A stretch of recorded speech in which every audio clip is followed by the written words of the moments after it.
A rattlesnake crawled out of the clothes, but the child was shaking a bell at it, completely unaware that danger was approaching. At that moment, the room had only him in it. The mother who was dining outside immediately saw the situation on the monitor and called 911. Firefighters arrived, forcibly opened the door, and fortunately everything turned out okay. The child was unharmed. The rattlesnake was just a step away from the baby's crib. If they had been a minute later, the consequences would have been very bad. The child safely returned to the mother's arms. Suddenly, they realized that the babysitter was nowhere to be found. Firefighters rushed to the basement laundry room where the babysitter was surrounded by a group of snakes. She was injured and unconscious. At that point, the firefighters couldn't approach. They inspected the outside and found that the waterproofing had been damaged, causing the basement to accumulate a large amount of moisture, becoming a breeding ground for reptiles. The firefighters sprayed dry ice to disperse the snakes and took the opportunity to carry the babysitter out of the laundry room. The firefighters made sure every trace of dry ice was used before leaving. In truth, they were also frightened.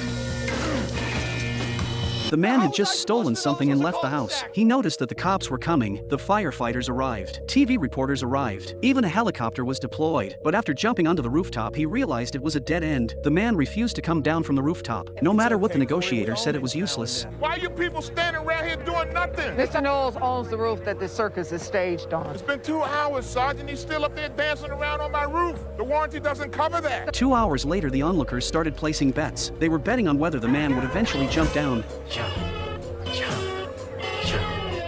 Some people had already ordered takeout and ready for a good show. The thief said he was hungry too. He wanted a supersized burger with extra cheese. 6 hours later, the thief on the roof was nearing a breakdown. A male firefighter and a female reporter started talking about romance. Some even started playing poker to pass the time. No one noticed that the owner of the house was carrying a ladder toward the back of the house. At that moment, the thief was having a heart-to-heart with the negotiator, complaining about how his mother treated him badly. Suddenly,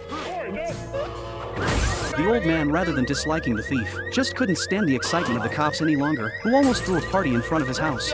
These two boys bullied a crow, provocatively throwing stones at it. 2 minutes later, they were surrounded by a crow army. The crows swooped down one after another on the boys. One boy was injured and fell to the ground. The rescue team arrived, but the boys had already taken refuge inside a house. The rooftop and the outside of the house were surrounded by crows. They cautiously entered the house and found that the boy was covered in wounds. After examination, it was determined that no vital organs were injured. The firefighters asked if the boy had attacked the crows, but he adamantly denied it. At that moment, the crows gathered at the door, waiting for the boys to come out. The firefighters quickly disinfected the wounds and covered the boy's face with gauze. The other boy put on a rescue suit. Slowly, they traversed the crow formation. Someone warned that they should not make eye contact with the crows at this moment. Suddenly, a leading crow blocked their way and demonstrated against them. A firefighter took out an oat stick, successfully attracting its attention. They took the opportunity to send the injured boy to the hospital. It turned out that crows are not only greedy eaters but also hold grudges. They can remember enemies for years and organize group retaliation, so one should never provoke crows. This internet celebrity was live streaming in the sauna room. Suddenly, the room began to shake violently. In the panic, her feet slipped, and she crashed directly onto the scalding hot stones. This scene left the viewers in the live stream room stunned. Soon, the 911 operator received dozens of distress calls from her live stream viewers, but those people had no idea about her address. Based on the photos provided by the viewers, the rescue team quickly narrowed down the girl's approximate location. At that moment, the girl's parents also came. However, they claimed their daughter was just a college student and couldn't afford a villa with a sauna room. All they knew was that she had a red car registered in their name. The rescue team immediately dispatched a fire truck for a thorough search of the surrounding area. Soon, they found the red car parked at the entrance. However, when the team were about to enter the house, the construction worker claimed it was an empty house and they were working on the foundation. The captain asked the worker to take them to the sauna room. Sure enough, they discovered the unconscious girl inside. The team quickly dismantled the door and a burnt smell filled the room. Luckily, the girl was still alive, but she had suffered a severe head injury and extensive burns on her face. The team brought saline solution and poured it evenly on the hot stones. With careful coordination, they finally managed to release the girl's face. The girl, who was alone at home, discovered two robbers were preparing to break in. She quickly called 911. Just as she made the call, the robbers had already broken in. In fright, the girl ran upstairs and informed the operator, Abby. Because her family had just moved there, she hadn't memorized the home address yet. Since her phone didn't have a GPS system, the operator couldn't determine the exact address. The girl described the house as brown with a pink bicycle parked at the entrance. Soon the cop arrived, but puzzled cop found that all the houses in the neighborhood were brown. To avoid alerting the robbers, the cop called a fire truck. The firefighter drove with the siren on through the streets. As soon as they heard the sound from the call, they could quickly pinpoint the girl's exact location. However, at that moment, the girl quietly went downstairs. Unfortunately, she ran into one of the robbers as soon as she reached the entrance. Terrified girl turned and ran, cleverly hiding under a table to escape danger. At that moment, the fire truck happened to pass by the girl's house. The operator immediately heard the alarm from the call, and the firefighters spotted the pink bicycle at the entrance. The cop rushed to the address. At this moment, the frightened girl emerging from under the table. As she tried to escape, the girl encountered the two robbers.